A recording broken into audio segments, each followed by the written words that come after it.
कोई भी दो लोगों के बीच जब कॉन्फ्लिक्ट होता है या कोई प्रॉब्लम आती है, let's say it's me and another person, अगर मुझे किसी के साथ संस्कार स्वभाव नहीं एडजस्ट हो रहा, नहीं बन रही, हर बात में ही कुछ एक डिफरेंस ऑफ ओपिनियन आ रहा है, तो जनरली जो बात आती है, जो हम फील करते हैं, वो ये है कि जो हम कह रहे हैं, जो हम सोच रहे हैं, वो राइट है, एंड सामने वाला जो कह रहा है या सोच रहा है या कर रहा है वो ऑब्वियसली राइट नहीं है। और स्पेशली जब बातें एकदम ऑपोजिट होती हैं, लेट्स से आपने कहा बेटी एंड मदर इन लॉ, अब ये तो सारा दिन उनके बीच चलने वाला है कि अगर वो दो डिफरेंट है, दो डिफरेंट बंडल ऑफ संस्कार्स है ना, दो आत्माएं हैं, बिल्कुल दो डिफरेंट अपब्रिंगिंग है।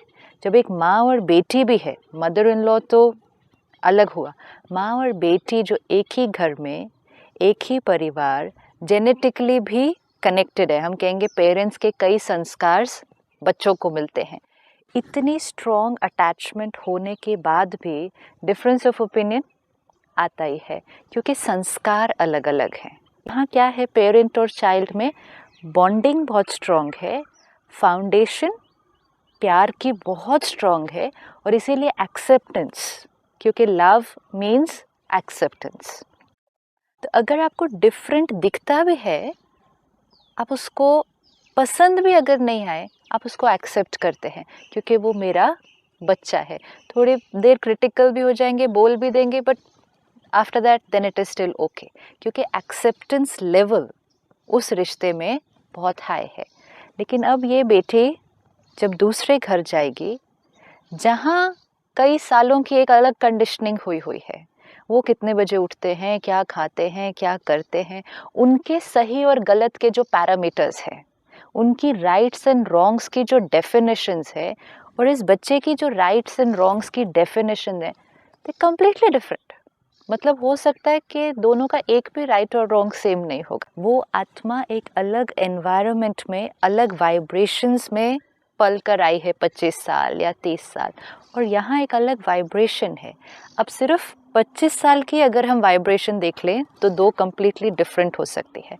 अब हमें ये पता है कि आत्माएं तो अनेक जन्म लेकर आई है।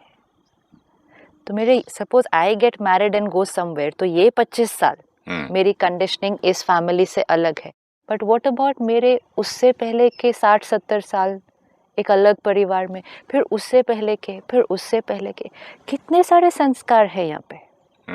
इतना पूरा बंडल ऑफ संस्कार, फिर एक अलग एनवायरनमेंट में सडनली जाएं, वहाँ 3, 4, 5 लोग, उनका एक इतना लंबी जर्नी के बंडल ऑफ संस्कार, एंड फिर हम जब एक जगह पर आते हैं, इज इट पॉसिबल कि हमारे राइट्स एंड रॉन्ग्स सेम होंगे? नहीं। So let us all accept कि this is not possible, and it's absolutely right that it's not possible. ये possible हो ही नहीं सकता। इसको हमें यहाँ पे फिट कर लेना पड़ेगा कि we should not even expect। ये expect करना ही hurt का कारण। वही जिसको प्यार करता था, वही जिसको शादी किया बंदा, वही उसको एक्सेप्ट किया, उसके बाद कई बातें उसकी फिर नुक्स निकालने लग जाते हैं। क्यों? क्योंकि हमें चाहिए कि हमारे राइट्स एंड रॉन्ग्स, हमारे ओपिनियंस सेम होने चाहिए।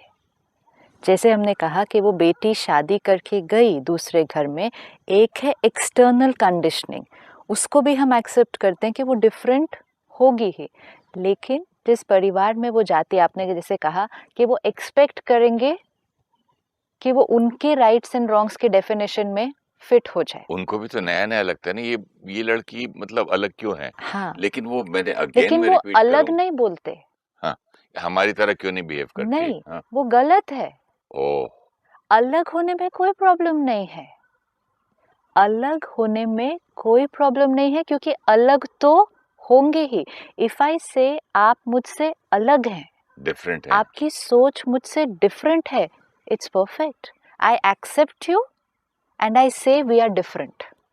हम अलग हैं इज एक्सेप्टेंस, लेकिन आप गलत हैं इज रेजिस्टेंस। गलत और अलग में बहुत फर्क है। बहुत फर्क है, बहुत, मतलब इतना फर्क है।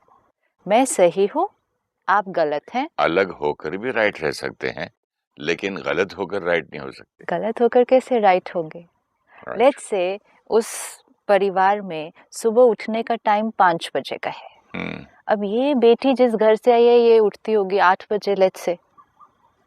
अब वो चेंज तो नहीं होगी ना एकदम से, उसकी कंडीशनिंग है, वो 25 ईयर्स से उतने बजे उठ रही है, उसकी बॉडी क्लॉक उस हिसाब से। Even a simple thing like this, बाकी संस्कार तो बहुत डीपर लेवल पे हुआ।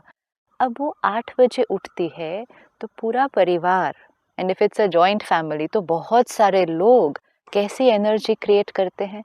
मतलब 8 बजे कोई उठने का टाइम है?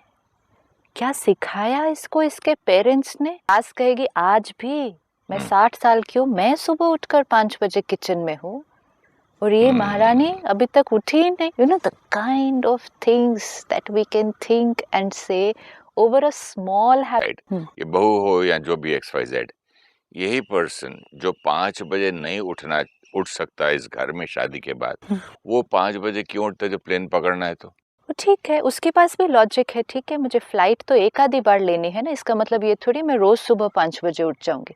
क्यों मैं रोज सुबह 5 जॉब बजे ऐसा उठूं? मिल जाए जो रोज 5 बजे तब जाना ठीक है, मुझे जरूरी होगा तो मैं उठूंगी। आपको लॉजिक चाहिए लोगों से। People have logic for everything that they are doing. I know. मैं रात को लेट सोती हूँ, मुझे नहीं सोना रात को 10 बजे। आई नींद नहीं स्लीप आती है। Only at 2 o'clock. I am not going to get up at 5 o'clock. I don't want, अच्छा और कुछ नहीं तो I don't want to get up at 5 o'clock. Who says 5 o'clock is right? आप आधी रात को उठ के बैठ जाएंगे तो मतलब मैं भी बैठ जाऊं 5 बजे उठ के? लॉजिक है। हम जो कर रहे हैं, जब हम सबसे बड़ा पाप भी कर रहे होते हैं हमारे पास, उसके लिए भी लॉजिक होती है। एक व्यक्ति पूरी तैयारी करके एक शहर में घुस के अगर 100 लोगों को मार देता है, उसके पास उसके लिए भी बहुत लॉजिक है, रीजन है, और वो 100% उस टाइम कन्विंस्ड है कि जो वो कर, एब्सोल्युटली ही इज राइट। तो फिर ये बातों में हम क्यों बोलेंगे कभी भी कि हम रॉन्ग हैं? एंड विच इज फाइन, ये बिल्कुल सही है, क्योंकि मेरे लिए मेरी पर्सनालिटी के थ्रू, मेरे संस्कारों के थ्रू जो मुझे दिखता है वो ही राइट है ना। मुझे वो दिखेगा नहीं जो आपको दिखेगा। और फिर इनको और गुस्सा आता होगा ना, जब मैं राइट कर रही हूँ या राइट कर रहा हूँ, फिर अगला बंदा समझता क्यों नहीं है? बिल्कुल, जब हमारे राइट को कोई रॉन्ग कहता है, हाँ, तब बहुत प्रॉब्लम होती है। ये तो सोचा ही नहीं था मैंने। मेरा राइट है और सारे लोग, ये लोग बार बार मेरे राइट को रॉन्ग बोलते हैं।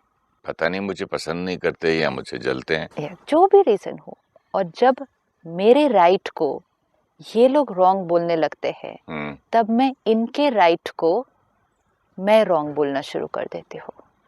अगर 5 बजे उठना फैमिली के लिए सही है, लेकिन वो जो बच्चा 8 बजे उठ रहा है वो उसको बार बार रॉन्ग बोलेंगे, तो वो बच्चा, जो पेरेंट्स 5 बजे उठ रहे हैं, वो कहेंगे 5 बजे ही रॉन्ग है उठना।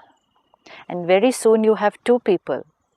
एंड ये mother in law and daughter in law में क्या, ये तो आज पेरेंट और बच्चों में भी हो रहा है। पेरेंट्स सारा दिन में बच्चे को कितनी बार कह देते हैं कि आप रॉन्ग हो। आज तो बहुत ज़्यादा है। अगर एक पेरेंट एक बच्चे के लिए सारा दिन में ये 10 बार भी सोच ले कि ये बच्चा गलत है, तो फिर बच्चे के अंदर भी बहुत जल्दी कौन सी थॉट आएगी कि ये पेरेंट गलत है। अब most beautiful relationship, in laws तो दूर, मोस्ट ब्यूटीफुल रिलेशनशिप में जब ये एनर्जी आने लग जाए, यू आर रॉन्ग, तो रिस्पेक्ट, आप रॉन्ग को रिस्पेक्ट नहीं कर सकते, ट्रस्ट नहीं कर सकते, प्यार नहीं है, एक्सेप्टेंस नहीं है, ये रेजिस्टेंस एंड रिजेक्शन है। You are wrong. अब जब यू आर रॉन्ग एनर्जी आ गई दो आत्माओं के बीच, तो ये एक दूसरे से बहुत दूर हो चुके हैं।